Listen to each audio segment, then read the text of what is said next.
C centre में मैं आपका स्वागत करता हूँ। यहाँ पे मॉडर्न इंडिया का हम चैप्टर लेकर के आए हैं, जिसकी कि ब्रिटिश ब्रिटिश रूल हमारे पे की है, ब्रिटिश रूल।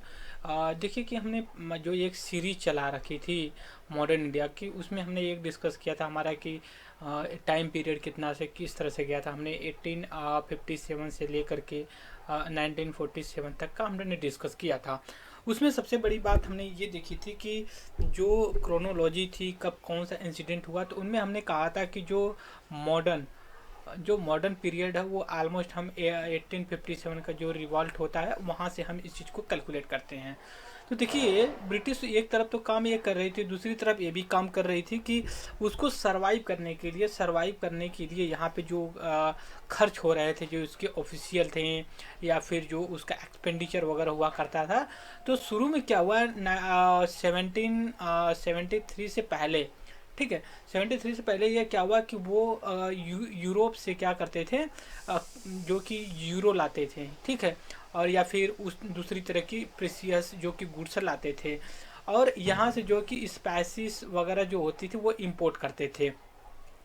लेकिन 1773 तक आते आते जो ब्रिटिश ईस्ट इंडिया कंपनी थी वो काफ़ी करप्शन, जो कि करप्शन वहाँ देखने को मिलने लगा। तो इसलिए वहाँ की जो पार्लियामेंट थी ब्रिटिश की, तो उसने एक चार्टर लाया, तो जिसको हम कहते हैं 1773 का चार्टर एक्ट बोला जाता है। तो इसमें बहुत सी चीज़ें हुई, अभी हम ये डेवलपमेंट नहीं पढ़ रहे हैं, बस हम इतना ये पढ़ रहे हैं कैसे वो किस तरह से सारी चीज़ें काम कर रही थी। तो इसमें ये हुआ कि इसके बाद जो कि कंपनी को काफ़ी रेगुलेशन वगैरह करना पड़ा। ये हुआ कि भाई यहाँ से आप जो है कि यूरोप से या फिर इंग्लैंड लंदन से जो है कि आप करेंसी या भी इस तरह का कैश मत लीजिए, वहीं पे जो बिजनेस करना है इंडिया में वो सारे बिजनेस आप करिए, और फिर उसके बाद वहीं से प्रॉफिट कमाइए और यहाँ पे सारी चीज़ें जो है कि करिए। लेकिन कुछ समय के बाद ऐसा आया, देखने को मिला कि यहाँ पे ब्रिटिश जो इंडिया कंपनी थी, फिर 1857 तक, मतलब 1773 से लेकर के 1857 के बीच में ये जो पीरियड था, इसमें इसने बहुत से इकोनॉमिक रिफॉर्म किया।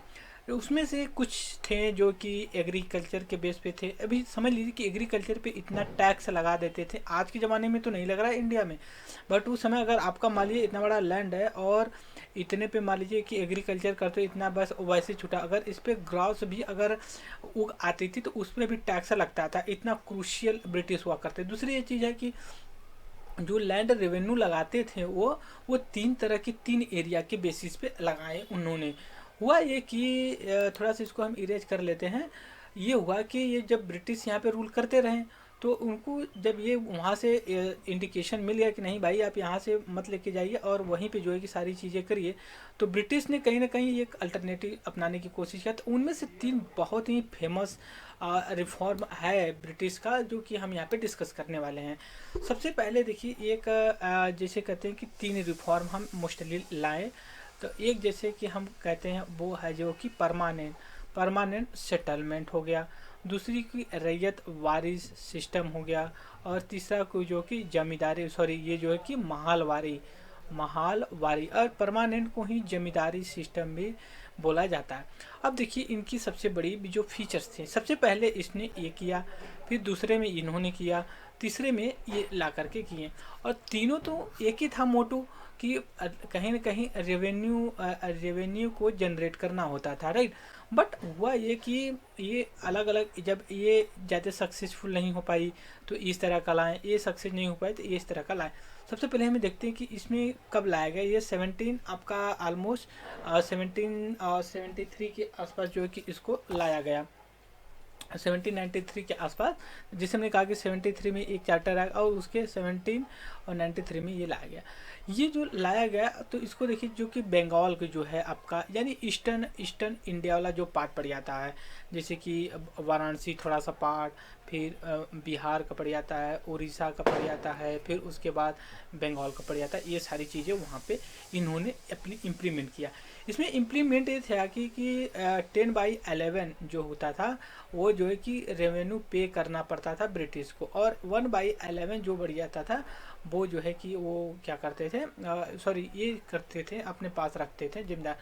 तो इसमें बहुत से करप्शन वगैरह जैसी चीज़ें निकल करके आने लगी, लेकिन बाद में ये चीज़ें हो गया कि सारी चीज़ें करप्शन में होने लगी। और ये देखिए जो इंट्रोड्यूस किया गया था, कौन किया था, उसका नाम जो यहाँ पे है कार्नवालिस ने, कार्नवालिस। उस समय एक गवर्नर हुआ करते थे इंडिया के जो थे, कि उस समय इनके हाथ में था, तो इन्होंने इंट्रोड्यूस किया था। अब आते हैं जो हमारी दूसरी बात होती है, जो रैयतवारी सिस्टम है। जो रैयतवारी सिस्टम है ये मद्रास प्रेसिडेंसी के एरिया में लगा था। कुछ मुंबई का भी पार्ट था, जैसे बॉम्बे, आज मुंबई है, पहले बॉम्बे एक प्रोविंसी हुआ करती, गुजरात और महाराष्ट्र को ऐड करके किया जाता, तो बॉम्बे प्रेसिडेंसी हुआ करती थी, तो वहाँ के कुछ पार्ट पे लगाया गया था। तो इसको थॉमस मुनरो का, थॉमस मुनरो मुनरो एक थे, उनका एक कॉन्सेप्ट था। और दूसरी चीज़ एक और उन्हीं के पार्टनर थे, अलेक जेंडर जो थे, कि उन्होंने किया था। ये तमिलनाडु में, जैसे कि आज का जो चेन्नई है, तो उसी को पहले मद्रास बोला जाता था, और तो ये तमिलनाडु की एरिया में पड़ जाता है। तो ये चीज़, दूसरी चीज़ लास्ट में जो आते हैं महालवारी। महालवारी से ही पता चलता है कि जैसे ये रूरल लोग हुआ करते। देखिए रैयतवारी में क्या हुआ कि जो ऑनर थे ना, खुद जो लैंड के, जो लैंड पे एग्रीकल्चर करते थे, वो खुद उसकी ऑनर हुआ करते थे। लेकिन जो परमानेंट सेटलमेंट में था कि ऑनर, देखिए ओनरशिप दूसरे के पास थी, और कल्टीवेट जो करता था वो दूसरा था। मतलब जो कल्टीवेट करते थे वो रियल ऑनर नहीं थे खेती पे, लेकिन जो वो थे रैंड रेवेन्यू वगैरह करते थे, वही रियल ऑनर हुआ करते थे। लेकिन रैयत वाले सिस्टम में ये होगा कि जो एग्रीकल्चर कर रहे हैं वही जो कि रियल ऑनर भी थे। तो ये डिफरेंसेस इसमें था। दूसरी चीज़ें जब महालवारी में आते तो देखिए, ये पंजाब यूपी वाला पार्ट, या फिर हरियाणा वाला, जो पंजाब, ये पंजाब हो गया, ये हरियाणा हो गया। हरियाणा मान लो बाद में बना, अब तो वही पंजाब वही बहुत बड़ा था। फिर यूपी का जो पार्ट आता है वो जो कि निकल करके आया, वहाँ पे वो चीज़ों को जो कि कवर किया। देखिए ये एक सीरीज में चलने लगा, ये पहले ये लाया, फिर रैयतवारी सिस्टम लाई गई, फिर महालवारी सिस्टम। महालवारी में देखिए क्या होता था कि जो ये ग्राम सभा थी, उसका जो कलेक्टिव जो कि काम किया जाता था। कलेक्टिव काम करने का मतलब ये हो गया कि कलेक्टिव में, जैसे कि मान लीजिए गांव का प्रधान हो गया, वो उसकी रिस्पॉन्सिबिलिटी दे दीजिए गई कि आप जो है कि आप यहाँ पे काम करिए, और आप जो है कि रेवेन्यू जो कि यहाँ पे सबको प्रोवाइड करवाइए। ठीक है। तो जब ये जो वहाँ का महालवारी, तब महालवारी सिस्टम इसी के नाम पे ये पड़ा गया। अब हम आते देखें सबसे बड़ी एरिया के, अगर एरिया के हिसाब से देखा जाए तो जो ये क्या बोलते हैं परमानेंट सेटलमेंट था, ये 19%। जैसे मान लीजिए ब्रिटिश ने ब्रिटिश जो ने इंडिया का जो एनेक्सेशन कर रखा था वो सिस्टम, तो वो मान लीजिए तो उसका एरिया का 19% हुआ करता था। और दूसरी चीज़ ये सबसे बड़ी जो रैयतवारी सिस्टम था, ये जो कि बहुत ज़्यादा कि उसकी एरिया में कवर करने को देखने को मिलता है।